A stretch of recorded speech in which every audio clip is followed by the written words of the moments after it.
ये जो प्रवृत्ति है कि जब देश के ऊपर कोई आतंकी घटना होती है तो कुछ लोग राष्ट्रनीति के विषय पर भी ओछी राजनीति करते हैं। फारूक अब्दुल्ला साहब भी जानते हैं कि जो जम्मू कश्मीर में आतंकवादी हमले हो रहे हैं, जो जम्मू कश्मीर के बेगुनाह लोगों को निशाना बनाने की साजिश और कोशिश हो रही है, ये पाकिस्तान की ओर से हो रही है। फरुल्ला साहब जिम्मेवारी के साथ 3 बार मुख्यमंत्री रहे हैं, उनके ऐसी बातें नहीं करनी चाहिए। ये जो प्रवृत्ति है कि जब देश के ऊपर कोई आतंकी घटना होती है तो कुछ लोग राष्ट्रनीति के विषय पर भी ओछी राजनीति करते हैं। परिवार फर्स्ट, वोट बैंक फर्स्ट और फैमिली फर्स्ट को रखने की राजनीति करते हैं, ना कि नेशन फर्स्ट को। इससे बचना चाहिए। क्या इस प्रकार के बयान इसलिए दिए जाते हैं ताकि जो आतंक के आका है उनको क्लीन चिट मिले, उन्हें संरक्षण मिले? हमने देखा है कि ये विशेष इकोसिस्टम, खासकर कांग्रेस का इकोसिस्टम, किस प्रकार से पुलवामा पर, 26/11 पर, पूंछ पर, समझौता पर पाकिस्तान को क्लीन चिट देने के लिए एक पैर से खड़ा होता है और भारत की एजेंसियों पर, भारत पर ही सवाल खड़े कर देता है। क्या इस प्रकार की पैरवी की जा रही है फिर से, या अपनी नाकामी को छिपाने की कोशिश की जा रही है? मुझे लगता है कि इस प्रकार के बयान ये राष्ट्रनीति और राष्ट्रीय सुरक्षा के विषयों पर राजनीति करने के समान है। इससे बचना चाहिए। फारूक अब्दुल्ला साहब इस बात को जानते हैं, ये आतंकवाद, ये बम, बंदूक, पिस्तौल, गोलियां ये पाकिस्तान से आ रही हैं।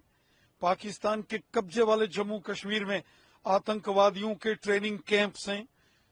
आईएसआई और पाकिस्तान की सेना आतंकवादियों को ट्रेनिंग दे रही है। ये जग जाहिर बात है।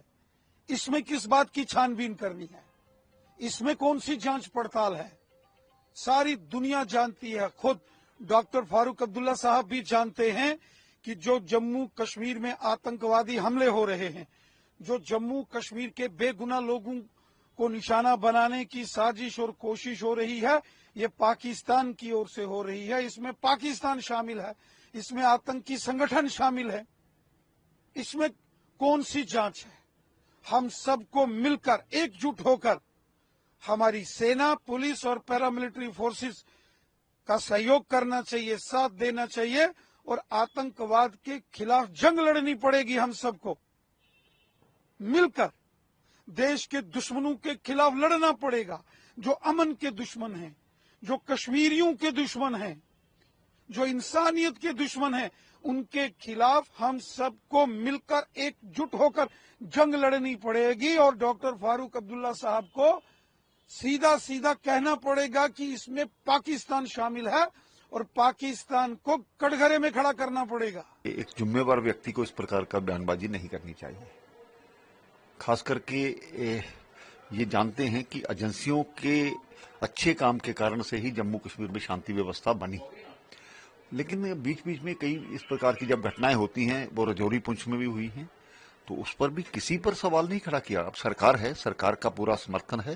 किसी ने नहीं ये नहीं कहा कि इस उमर अब्दुल्ला की सरकार को डिस्टेबलाइज किया जा रहा है।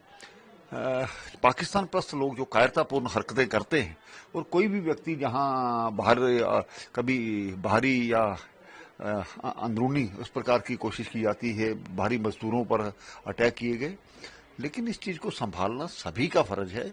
और फारूकुल्लाह साहब जिम्मेवारी के साथ 3 बार मुख्यमंत्री रहे हैं, उनके ऐसी बातें नहीं करनी चाहिए। सुरक्षा बलों के कारण से ही जीरो टॉलरेंस की नीति लेकर के जो काम कर रहे हैं, अपनी शहादत देकर के कामयाब कर रहे हैं, क्या वो इस प्रकार की व्यवस्था को खड़ा करेंगे? बिल्कुल गलत है, गलत बयानबाजी है।